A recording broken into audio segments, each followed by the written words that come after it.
Hey, brain buzzers, ever been completely freaked out by something that others seem to brush off? Like, we're not talking about your garden variety dislike, but a full-on, heart-pounding, cold sweat kind of fear. You might just have a phobia, and you're definitely not alone. Phobias are more common than you might think, and today we're diving deep into the why and how behind some of the most prevalent ones out there. We're going to unpack the science behind these fears and look at what might be going on in your brain. Want to learn more about a specific phobia? Check out the links in the description for more resources. And don't forget to hit that subscribe button and ring the notification bell so you never miss an episode. Let's get brainy. Okay, let's kick things off with a big one, arachnophobia, or the fear of spiders. Now, spiders get a pretty bad rap, often depicted as creepy crawlies lurking in the shadows. And for some people, even the thought of a spider can send shivers down their spines, but why? Evolutionarily speaking, our ancestors who were a little more wary of venomous creatures, including spiders, were probably more likely to survive and pass on their genes. So it's possible that this fear, at least to some degree, is hardwired into us. Plus, spiders are kinda, well, different. They've got those 8 legs, those multiple eyes staring at you, and they move in a way that's, well, let's just say it's not exactly graceful. This unfamiliarity and unpredictability can trigger our brain's anxiety alarm bells. Now imagine being stuck in a cramped elevator, your breath getting shallower with each passing second.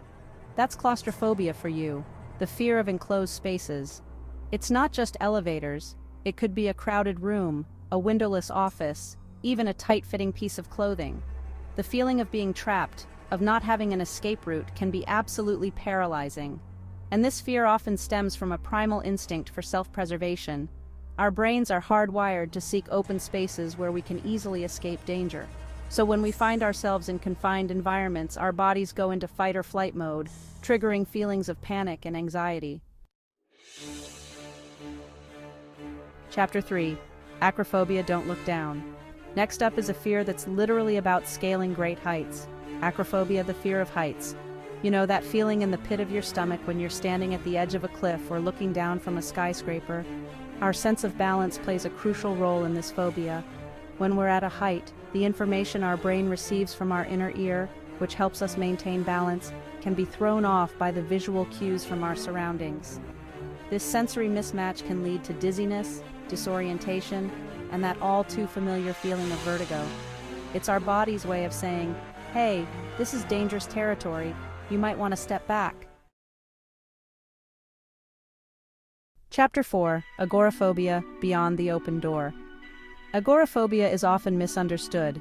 It's not simply a fear of open spaces, but rather a fear of situations where escape might be difficult or help unavailable, should things go wrong. This can manifest as a fear of crowds, public transportation, or even just being outside the home alone. Imagine feeling trapped in a situation, your heart racing, and not knowing how to get out. That's the reality for many people with agoraphobia. This phobia often stems from a combination of factors, including genetics, past experiences, and underlying anxiety disorders. It's like your brain is stuck in a loop, constantly anticipating danger and urging you to avoid situations that could trigger those feelings of panic. Chapter 5. Cynophobia, a fear of Fido. And finally, let's talk about cynophobia, the fear of dogs. Now, dogs are often called man's best friend, but for some, they're anything but. This fear often stems from a negative past experience like a dog bite or a childhood encounter that left a lasting impression. Our brains are incredibly good at associating fear with certain stimuli. So, if you've had a traumatic encounter with a dog, your brain might trigger a fear response even when you encounter a friendly, harmless pup. It's like your brain is trying to protect you from potential danger, even if that danger is just a wagging tail and a sloppy kiss. Outrow confronting fears. So there you have it, a glimpse into the fascinating and sometimes perplexing world of phobias. These fears might seem irrational to some, but they're very real and can have a significant impact on people's lives. The good news is that phobias are treatable with therapy, medication, and self-help strategies. Understanding the root of these fears is the first step towards overcoming them. If you or someone you know is struggling with a phobia, please know that you're not alone, and there is help available.